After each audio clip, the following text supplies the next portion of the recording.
જય શ્રી રામ બધા મિત્રો. તો મિત્રો આપણે જો ચેનામાં સાહિત્ય આપવાનું ચાલુ કરી દીધું છે.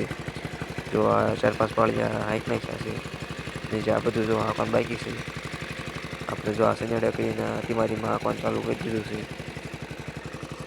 જો એક રાપ ને એક બેલી બે છે. કારણ કે 3 સા આપણે કર્યા છે. એટલે એવડી મોટી આપણી પાસે રાપ નથી. તો આપણે એટલું ખાઈથી હાઈક નાખ્યું છે. બપોર વધ ચડી ગયો છે. કડી કાંચ્યું તો આપણે જો એટલું હાઈક નાખ્યું. જો કેવું હાઈથી આવેલું છે જરાક કોમેન્ટ કરજો. જો બહુ આપણે ન જે પાડવાનું હોય શણ્યા નાના છે એટલે ખડ પડી જાય એટલું એટલું પાડ્યું છે.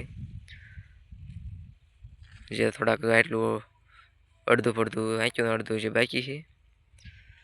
જો દાંતાને થાકતા સીધી રાપ નાખવી છે.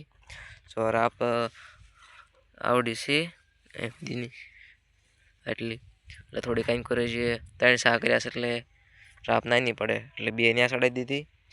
અહીંયા જો આ બેલી લગાડી દીધી એટલે જે બાકી રહી અહીં સાટ તો હાલ્યું જાય ને સા પડે નહીં ને ન વાંધો આવે.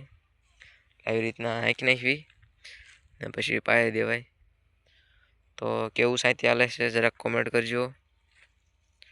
સાહિત્ય હાંકી રહીશું એટલે આપણે બીજું બનાવી નાખશું. ફાઇનલી મિત્રો આપણે જો સાહિત્ય હાંકી નાખ્યું છે બધામાં. જો ને પછી આપણે જો દાળિયા કરાવીને ચણા નીંદાવ્યો તો નાખ્યા છે.